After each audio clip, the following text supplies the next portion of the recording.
Bismillahirrahmanirrahim. Assalamualaikum warahmatullahi wabarakatuh.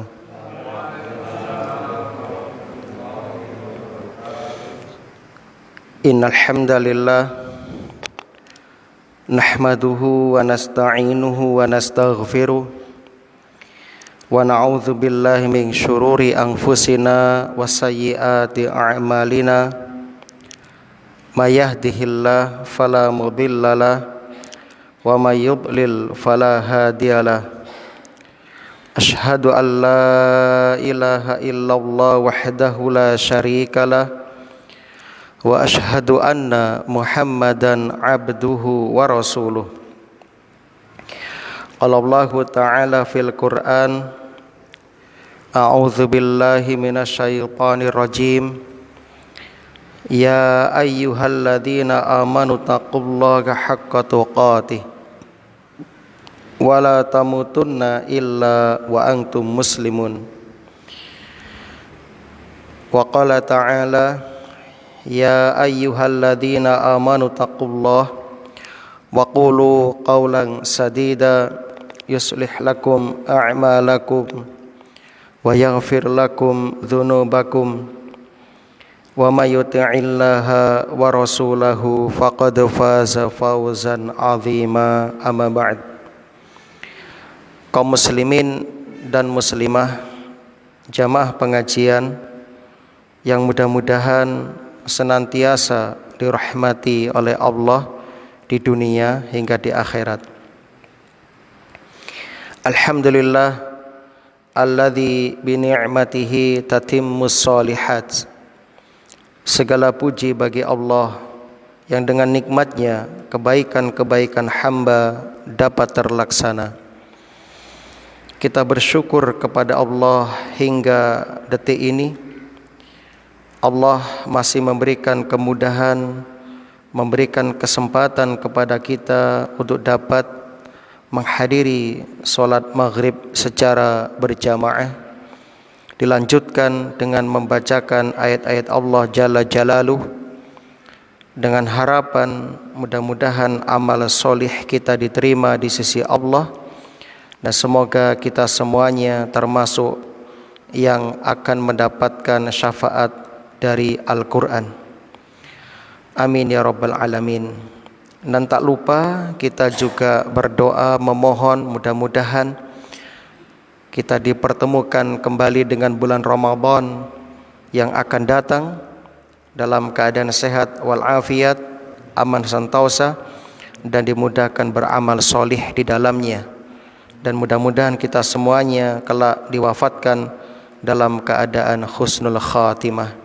Amin ya Rabbal Alamin. Allahumma sallimna ila Ramadan wa sallim lana Ramadan wa tasallamhu minna mutaqabbalan. Allahumma anfa'na bima 'allamtana wa 'allimna ma yanfa'una wa zidna ilman. Allahumma tawaffana 'alal Islam wa sunnah. Allahumma rzuqna husnal khitam.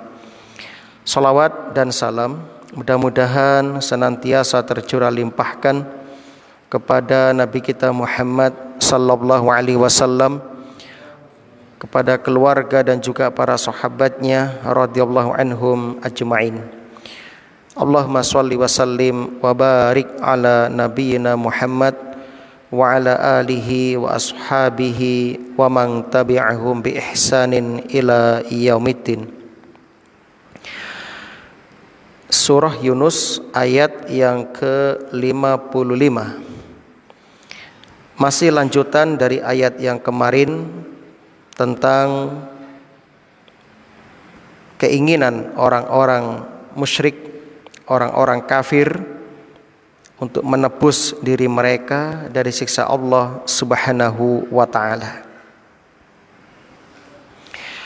Di ayat yang terdahulu, ayat yang ke-54, Allah Subhanahu wa taala mengabarkan kepada kita orang-orang yang zalim, yakni yang melakukan kesyirikan. Mereka seandainya memiliki segala apa yang ada di bumi ini, tentu mereka ingin menebus diri mereka dari siksa Allah Subhanahu wa taala. Dan mereka betul-betul menyesal setelah menyaksikan azab Allah Subhanahu wa taala. Namun penyesalan mereka tidak bermanfaat sama sekali. Maka di ayat berikutnya Allah Subhanahu wa taala mengabarkan kepada kita tentang kekuasaan Allah. A'udzubillahi minasyaitonir rajim. Ala inna lillahi ma fis samawati wal ardh. Ala, ini huruf tanbih namanya. Huruf tanbih artinya huruf untuk memberikan peringatan. Ala sering diterjemahkan dengan ingatlah. Inna lillah, sesungguhnya kepunyaan Allah lah, ma fis samawati wal ardi, apa yang ada di langit dan di bumi. Ala, ingatlah. Allah ulangi lagi tanbih atau peringatannya. Inna wa'dallahi haqqun, sesungguhnya janji Allah itu benar. Walakinna aktsarahum la ya'lamun, akan tetapi kebanyakan mereka tidak mengetahuinya. Di dalam ayat ini kalau kita lihat susunan kalimatnya, Allah mengawali dengan huruf tanbih, tentunya mengandung peringatan agar kita memperhatikan betul firman Allah Subhanahu wa taala tersebut.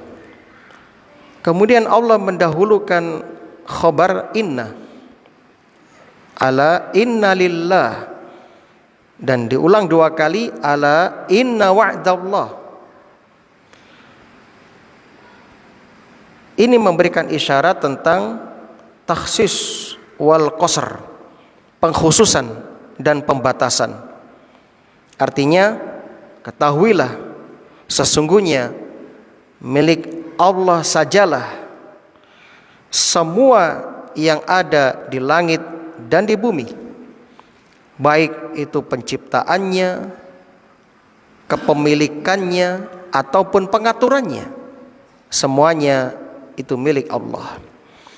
Ala inna wa'dallah, ketahuilah, ingatlah sesungguhnya janji Allah tentang hari berbangkit, tentang hisab, tentang jaza atas seluruh amalan-amalan, dan tentang siksa terhadap orang-orang musyrikin tersebut, itu adalah hakun sabit kain la mahalah, pasti terjadinya, tidak ada keraguan padanya.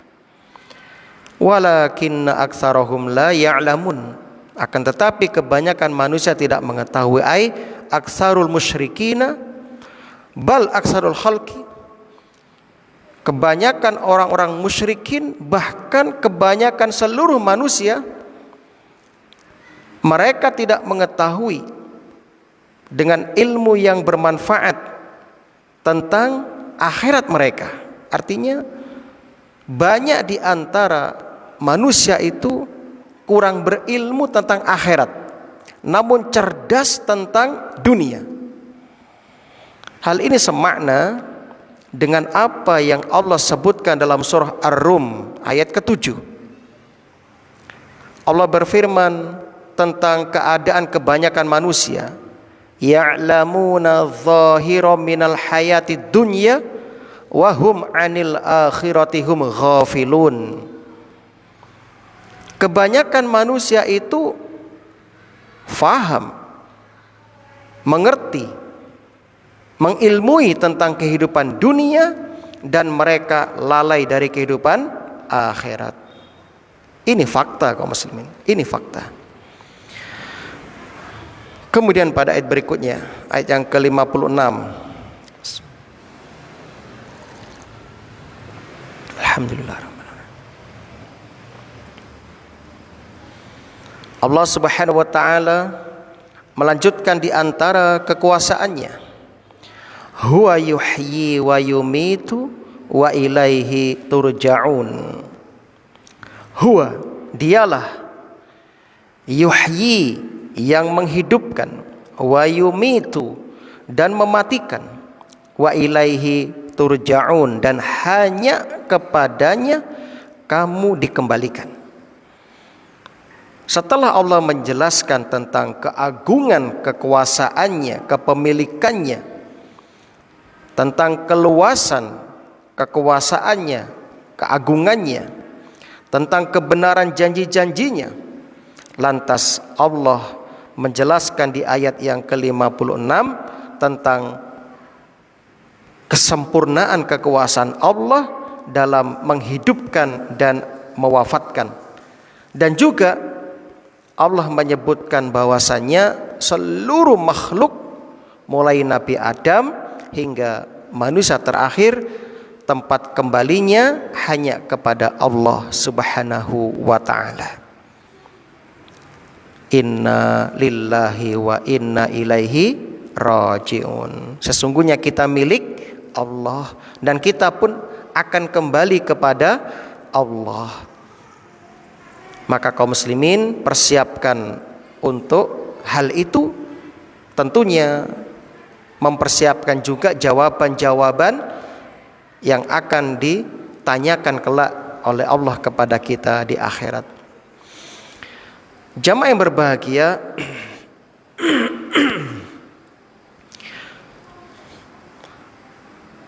di dalam ayat ini terdapat pelajaran bahwasannya tidak ada keraguan tentang adanya hari akhirat.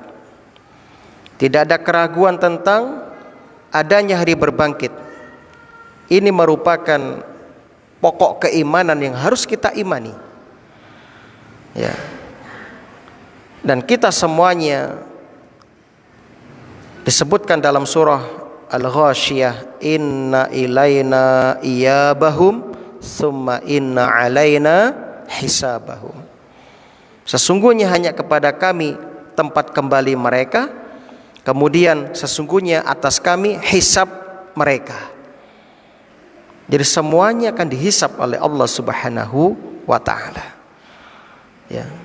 Termasuk jari kita ketika mengetik di handphone itu dihisab oleh Allah Subhanahu wa ta'ala. Semua ada hisabnya. Semua ada hisabnya. Nah, berikutnya kaum muslimin, di ayat yang ke-57 Allah Subhanahu wa ta'ala memberitahukan bahwa dialah 58 ya, 57 58. Allah Subhanahu wa ta'ala menyebutkan di antara karunia-karunia yang agung yang Allah berikan kepada kita, ya, yaitu diturunkannya Al-Qur'an.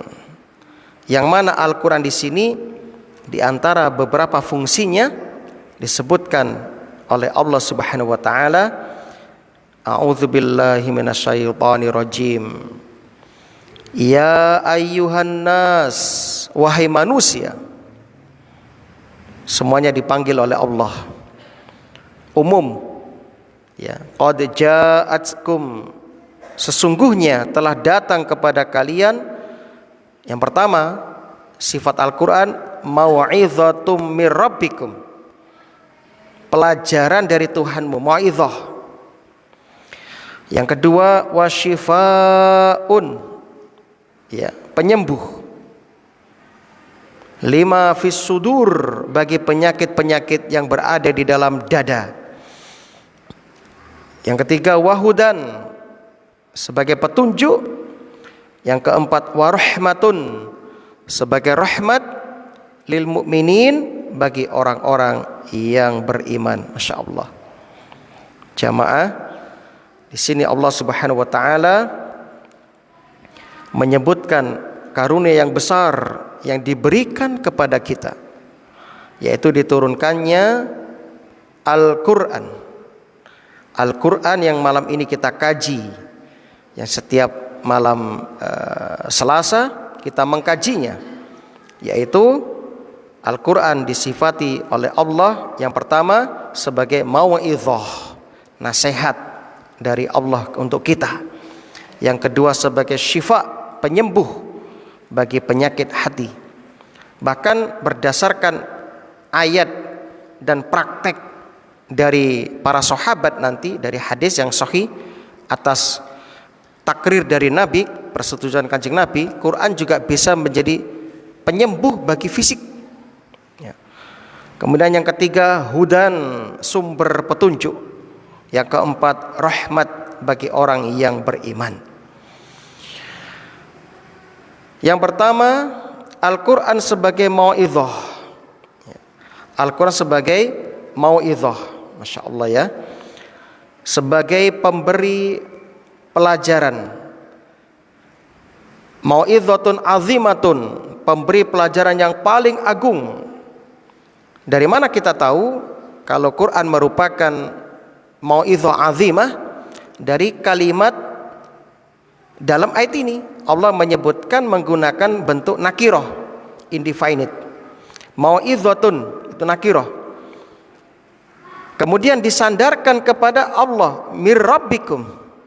Mau'izatun mir rabbikum, penyebutan menggunakan kalimat nakirah dan disandarkan kepada Allah langsung. Ini menunjukkan keagungan, kebesaran.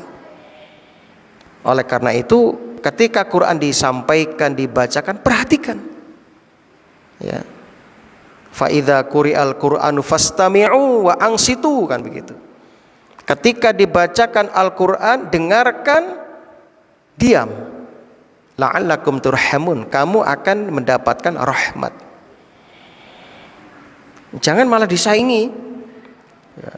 Disampaikan Quran malah Anda mengeraskan suara salonnya dan sebagainya ya. Naudzubillah. Nah, jadi sekali lagi Al-Quran itu merupakan pemberi pelajaran yang paling agung, yang paling besar ya. Nah, hal ini juga disebutkan dalam surah Ali Imran 138 yang dahulu kita bahas. Hadza bayanul linnas, Quran ini merupakan bayan bagi manusia. Wa hudaw wa mau'izatul lil muttaqin, petunjuk serta mau'izah, pemberi nasihat, pemberi pelajaran bagi orang-orang yang bertakwa. Jadi orang yang bertakwa itu orang yang paling dapat mengambil mau'izah, pelajaran dari Al-Quran. Sebab orang yang bertakwa, orang yang betul-betul siap menjalankan perintah-perintah dan siap menjauhi larangan-larangan. Sebagaimana sering disampaikan oleh para khatib, para asatid, para kiai ya. Nah,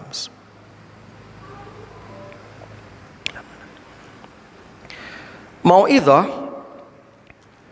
artinya secara istilah zikrul ahkam makrunatun bitarghib wa tarhib, penyebutan hukum-hukum disertai dengan targhib, dorongan, penggemaran, wa tarhib, dan menakut-nakuti. Atau istilah yang lain tabsyir wa tangzir. Yang namanya nasihat itu membawa kabar gembira di dalamnya, dan juga peringatan. Makanya dakwah yang disampaikan oleh Nabi di antara metodenya adalah at-targhib wa tarhib. Memberikan motivasi, menggemarkan umat agar berbuat kebaikan dan ngeden-ngedeni umat. Kalau tidak mengerjakan ini nanti begini, kalau melakukan ini nanti begitu. Memang itu di antara metode dakwah dan itu juga di antara uslub ya dakwah Al-Qur'an. Kemudian mau'izah itu adalah zikrul awamir wan nawahi ma'al bisyarah liman amana wamtasala amrullah. Mau'izah juga penyebutan perintah-perintah dan larangan-larangan disertai bisyarah, kabar gembira bagi orang yang beriman dengannya dan tunduk kepada perintah Allah dan menjauhi larangannya, akan mendapatkan kabar gembira bisa'adah fid dunya wal akhirah, dengan kebahagiaan dunia dan akhirat. Terbukti tiang ingkang ngelampai amal soleh, amal ingkang sae, dheweke bakalan marem, puas dalam hatinya, tenang ya. Berbeda dengan orang yang melakukan maksiat, gelisah ya. Gelisah, enggak tenang ya.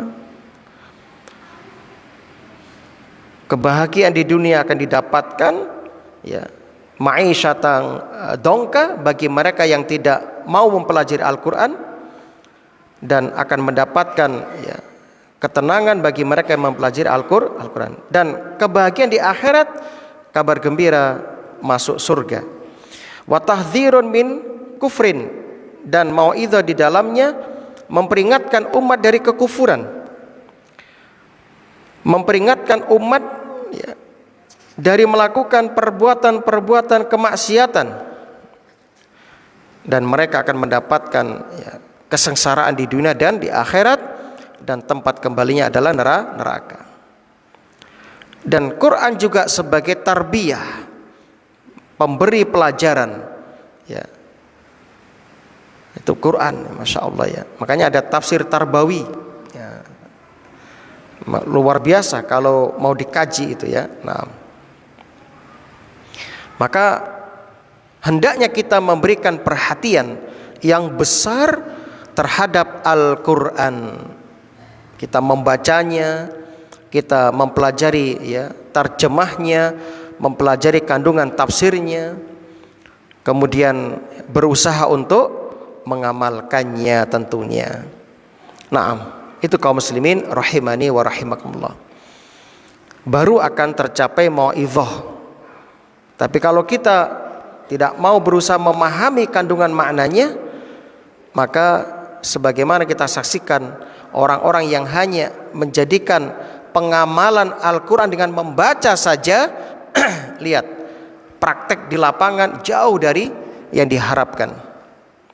Dia masih bermaksiat, dia masih korupsi, dia masih menggibah dan sebagainya, dia masih mengkonsumsi riba, padahal Quran jelas melarang gibah, melarang maksiat, melarang riba. Padahal dia ahli Quran, artinya rajin baca Quran ya. Bahkan sering mendatangkan orang di rumahnya untuk menghatamkan Al-Quran. Bukan begitu pengamalan Al-Quran yang diinginkan oleh syariat. Tapi kita supaya mempelajarinya, memahaminya, mentadabburinya, kemudian menerapkan dalam kehidupan kita sehari-hari. Wa syifaa'ul lima fis sudur, dan penyembuh bagi apa yang ada di dalam dada, yaitu min amradil qulub, penyembuh dari semua penyakit-penyakit hati, seperti kesyirikan, syukuk, keraguan-raguan, syubhat ya, kesamaran ya, kemunafikan, kebodohan, kesombongan, penyembuh bagi hasad, bagi dendam, hikat ya, dan sebagainya dan sebagainya ya. Hal ini sebagaimana Allah sebutkan dalam surah Al-Isra ayat 82. Wa nunazzilu minal qur'ani ma huwa syifaa'u wa rahmatul lil mu'minin. Dan kami telah menurunkan Al-Quran yang dia sebagai syifa, penyembuh, wa rahmah dan rahmat lil mu'minin bagi orang-orang yang beriman. Wala yazidu zalimina illa khasara. Sedangkan bagi orang yang zalim, Quran tidak menambah bagi mereka kecuali penyesalan. Nah,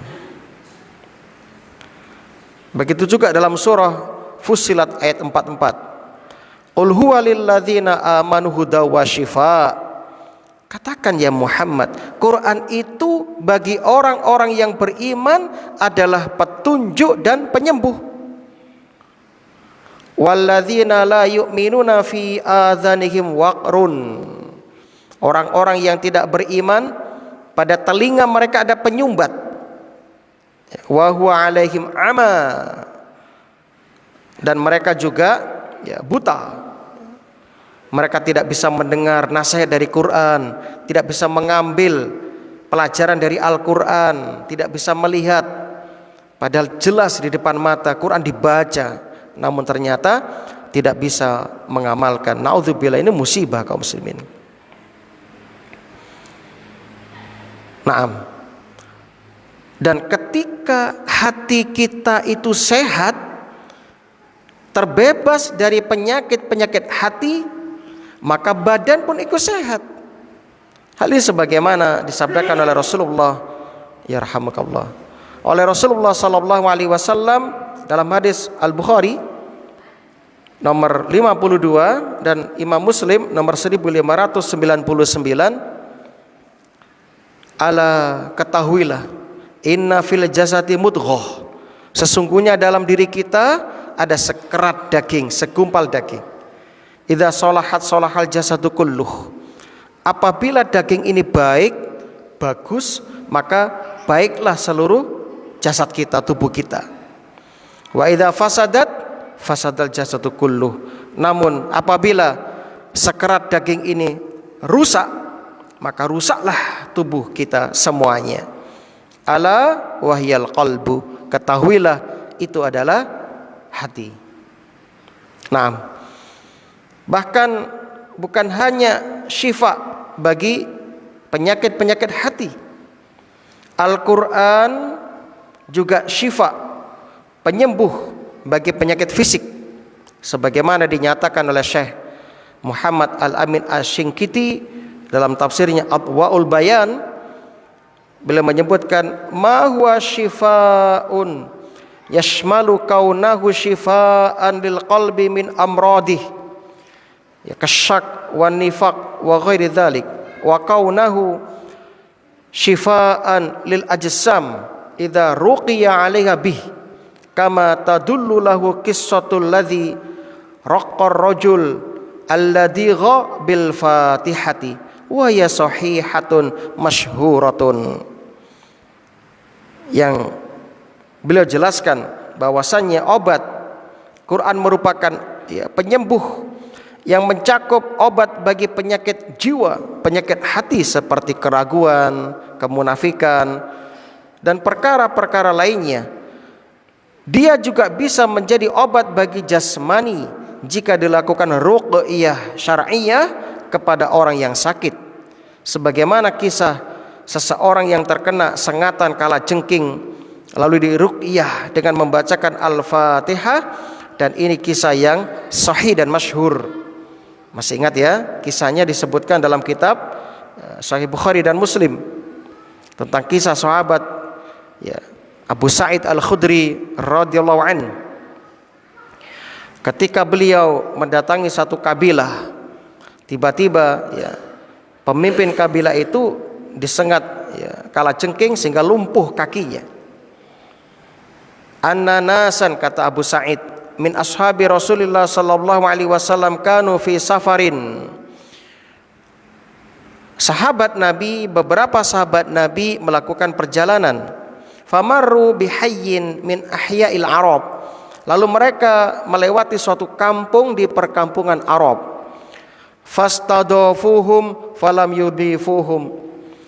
Kala itu mereka meminta untuk dijamu sebagai tamu, namun penduduk kampung tersebut tidak mau menjamu mereka. Faqalu lahum, tiba-tiba penduduk kampung bertanya kepada para sahabat dalam rombongan itu, hal fikum raqin, apakah di antara kalian ada yang bisa meruqyah? Nyuwuk cara Jawane. Fa inna sayyidal hayy ladighun aw musabun, sesungguhnya pemimpin kampung ini disengat oleh binatang berbisa. Faqala rajulun minhum, na'am, iya, ada di antara kami ada yang bisa nyuwuk atau meruqyah. Ya. Fa'atahu faraqahu bi Fatihatil Kitab. Lalu Abu Sa'id mendatangi pemimpin kampung itu lalu meruqyahnya dengan surah Al-Fatihah. Fabara ar-rajul, lalu sembuhlah ya kepala kampung tersebut. Fa'utiya qati'an min ghanam fa'aba ayyaqbalaha, lalu diberi hadiah kambing ya, lantas ya Abu Sa'id enggan untuk menerimanya karena belum tahu hukumnya, masih ragu beliau hukumnya. Ini kambing jangan dia apa-apakan dulu, ayo kita bawa kepada Nabi, kita tanyakan kepada Nabi sallallahu alaihi wasallam. Lalu datanglah mereka kepada Nabi, fadzakara dzalika lahu, menceritakan apa yang barusan mereka alami. Faqala ya Rasulullah, wallahi ma raqaitu illa bi Fatihatil Kitab. Kata Abu Sa'id Al-Khudri, ya Rasulullah, tidaklah aku meruqyah melainkan dengan Al-Fatihah saja. Saya bacakan Al-Fatihah. Fatabassam, lalu Nabi tersenyum. Dan Nabi bertanya, wa ma adraka anha ruqyah, dari mana kamu tahu kalau surah ini bisa menjadi ruqyah? Semakal khudhu minhum wabribu li bisahmin ma'akum. Ya wes, sekarang ambil kambingnya, silakan dimasak, jangan lupa aku diberi bagian juga. Nah, begitu kata Nabi ya, dalam hadis Bukhari dan Muslim. Masya Allah. Berkaitan dengan Quran sebagai syifa bagi jasad, bagi jism, bagi tubuh, perlu kami ingatkan di sini kaum muslimin. Ini tergantung dari kadar kekuatan keimanan orang yang meruqyah. Kenapa perlu kita tekankan ini? Karena kita khawatir, karena ada kasus orang meruqyah kena gigitan ular, gigitan kalajengking, itu nggak sembuh. Nah, ini bukan Al-Fatihahnya yang bermasalah, bukan Quran yang bermasalah, tapi kadar keimanan yang bermasalah. Dan juga ada kasus Umar bin Khattab radhiyallahu anhu pernah meruqyah orang yang kesurupan, dibacakan surat Was-Saffat, sembuh. Kemudian setelah Umar wafat, sahabat yang dulu menemani Umar meruqyah itu ya, main di kampung itu, ternyata orang yang sama kesurupan lagi. Lalu dibacakan kembali surat yang sama oleh sahabat tersebut, ternyata jinnya nggak keluar. Kemudian sahabat tadi bertanya, loh kamu kok nggak keluar? Dulu Umar ketika membacakan ayat ini kamu langsung kabur, saat aku membacakan kamu nggak kabur. Ya, apa katanya? Ya bedalah keimanan kamu sama keimanan Umar bin Khattab, gitu kan? Nah, jadi kesimpulannya, ketika kita menggunakan ayat-ayat Al-Quran untuk ruqyah, untuk penyembuhan, baik ruqyah mandiri atau meruqyah orang lain, sekali lagi kaum muslimin, ini tergantung dari kekuatan kadar keimanan kita. Karena terkadang ada orang soleh, bagus, ya mungkin imam masjid, bahkan kiai, tapi kita kan nggak tahu kadar keimanannya itu seperti apa, ketebalannya, sehingga bisa jadi ayatnya sama dibacakan nggak ngefek, bisa jadi itu bukan ayat yang bermasalah, tapi sekali lagi kembali kepada si mu'allij atau si peruqyah tadi itu, mekaten. Nah, jadi besok lagi jangan sampai ada salah paham. Ya, ini ayat yang sama kok nggak metu jinnya misalnya. Misalnya dibacakan Muawwidzatain, Al-Falaq, An-Nas, dibacakan ya surat yang lain, ayat kursi misalnya, kok nggak metu-metu jinnya? Bisa jadi itu kadar keimanan kita yang kurang teguh, kurang kuat. Nah begitu. Sama seperti kasus zaman Ibnu Taimiyah rahimahullah, ya, ada seorang yang kesurupan, dibawakan sandalnya Ibnu Taimiyah, langsung kabur jinnya. Setelah Ibnu Taimiyah wafat, orang itu kesurupan lagi, dibawakan sandal yang sama, nggak kabur. Kemudian ditanya oleh si peruqyah, loh kok nggak kabur? Ya dulu yang kamu bawakan sandalnya Ibnu Taimiyah masih hidup orangnya. Sekarang sudah mati orangnya. Jadi nggak takut sama sandalnya, tapi takut kepada keimanan si peru'yahnya. Begitu kaum muslimin. Wallahu a'lam bishawab. Jadi itu ya. Besok lagi kalau jenengan meru'yah kok nggak sembuh-sembuh, bukan yang salah bukan Qur'annya, bukan bacaan Qur'annya, tapi yang salah atau yang kurang adalah kadar keimanan kita. Tapi yang jelas itu berpengaruh, yang jelas berpengaruh. Nah, itulah jamaah yang berbahagia. Jadi Quran betul-betul obat bagi penyakit hati, terutama dari syahwat dan syubhat ini ya. Syahwat itu akan bisa kita atasi dengan kesabaran, keteguhan kita, keyakinan kita. Adapun syubhat bisa kita atasi dengan ilmu, dengan belajar, kan begitu. Seperti syubhat yang kemarin lagi viral, ada salah satu tokoh mengatakan semua agama sama, itu kan syubhat. Akhirnya orang mulai ragu dengan keyakinannya selama ini, yang telah meyakini inna dina indallahil Islam. Ini dengan ilmu akan sirna. Kita kembalikan kepada ilmu yang benar, akan hilang itu, keraguan akan hilang. Nah, berikutnya Quran sebagai hudan, sumber petunjuk, sebagai rahmat lil mu'minin, rahmat bagi orang-orang yang beriman. Masya Allah. Hudan di sini artinya al ilmu bil haq wal amalu bih, ilmu yang benar dan pengamalannya. Nah, itu hudan ya. Sebagaimana disebutkan dalam surah At-Taubah ayat 33, Al-Fathu ayat 28 dan As-Saff ayat 9. Allah berfirman, huwallazi arsala rasulahu bil huda wa dinil haqq. Dialah Allah yang telah mengutus rasulnya dengan petunjuk dan agama yang benar, ai bil ilmin nafi', dengan ilmu yang bermanfaat, wal amalus sholih, dan amal soleh. Jadi hudan di sini artinya berilmu tentang kebenaran dan mengamalkan, ya, beramal soleh itu maksudnya. Nah, berikutnya rahmah. Rahmah di sini akan kita peroleh, akan kita dapatkan berupa al-khair, kebaikan-kebaikan, wal ihsan, was thawab, al-ajil wal ajil liman ihtada.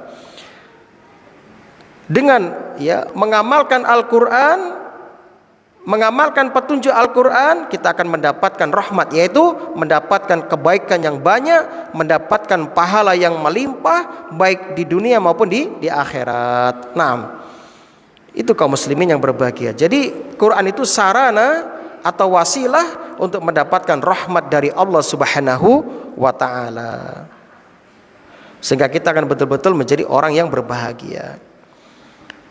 Qul, katakanlah ya Muhammad, qul bi fadlillah, kata Allah. Ini ayat ini Masya Allah ya, kalau kita lihat dalam tafsir yang ada ya, tadi sudah kita kumpulkan ya, dari 5 tafsir kita ambil dari penafsiran dari ayat ini yang luar biasa ini. Ya, yaitu qul bi fadlillah, katakanlah bi fadlillah, dengan karunia Allah, wa bi rahmati, dan rahmatnya, fabidzalika, hendaklah dengan itu, falyafrahu, mereka bergembira, huwa khairum mimma yajma'un, itu lebih baik daripada apa yang mereka kumpulkan. Masya Allah. Mari kita lihat yang pertama dari tafsir Zadul Masir jilid 2 halaman 336. Ketika menafsiri ayat ini, Yunus 58, Ibnu Abbas radhiyallahu anhuma, pakar tafsir dari kalangan sahabat, mengatakan yang dimaksud dengan fadlun, karunia dari Allah, bifadlillahi wa birahmati, adalah ilmu agama, dan yang dimaksud dengan rahmatnya wa birahmati adalah diutusnya Nabi kita Muhammad sallallahu alaihi wasallam. Masya Allah ya. Begitu juga Imam Ibnu Rajab Al-Hambali, beliau menyebutkan dalam tafsir Lataiful Ma'arif Syarah Arba'in Nawawi, beliau mengatakan fa inna a'zama ni'amillah ala hadhil ummah izharu Muhammad sallallahu alaihi wasallam lahum wa bi'satihi wa irsalihi ilaihim. Masya Allah. Sesungguhnya dari sebesar-besarnya nikmat Allah atas umat ini adalah kelahiran Nabi Muhammad sallallahu alaihi wasallam dan diutusnya beliau dengan membawa risalah kepada umat. Masya Allah. Ini nikmat yang besar. Maka sebagai wujud syukur kita kepada Allah atas diutusan Nabi kita Muhammad sallallahu alaihi wasallam, perbanyak bersolawat untuk Nabi sallallahu alaihi wasallam. Pelajari sunnah Nabi sallallahu alaihi wasallam. Bertekad untuk mengamalkan setiap ajaran-ajaran Nabi sallallahu alaihi wasallam. Begitu juga Imam Asyuti mengatakan, ai ni'matun a'zam minan ni'mah, ya. Ada kiranya nikmat yang lebih besar dari dilahirkannya Nabi sallallahu alaihi wasallam, sang pembawa kasih sayang pada hari tersebut. Ya. Begitu juga dalam tafsir yang lain, anna iblis ron arba'u ronat. Sesungguhnya iblis menjerit sambil menangis pada 4 kejadian. Ya. Yang pertama, ketika dilaknat oleh Allah, hina la'ana, ketika dilaknat. Yang kedua, ketika diusir dari surga. Yang ketiga, ketika diutusnya Nabi Muhammad sallallahu alaihi wasallam. Yang keempat, ketika diturunkan surat Al-Fatihah. Nah, jadi kesimpulannya kaum muslimin, karunia dari Allah berupa ilmu yang bermanfaat, berupa dimudahkan beramal soleh, dimudahkan mengamalkan sunnah Nabi, itu adalah lebih baik daripada apa yang kita kumpulkan dari harta, dari semua yang kita miliki. Itu nggak ada apa-apanya dibandingkan dengan nikmat agama. Alhamdulillah rampung. Ya, yang akan datang kita akan lanjutkan dengan ayat yang ke-59. Semoga ini bermanfaat dan menambah kecintaan kita kepada ilmu, ya, terutama ilmu yang bersumber dari Al-Quran dan Sunnah Nabi Sallallahu Alaihi Wasallam. Makanya perbanyak berdoa, Allahumma tawaffana alal Islam wa sunnah. Ya Allah, wafatkan kami di atas Islam dan di atas sunnah. Amin ya rabbal alamin. Subhanakallahumma wa bihamdika asyhadu an la ilaha illa anta astaghfiruka wa atubu ilaik. Assalamualaikum warahmatullahi wabarakatuh.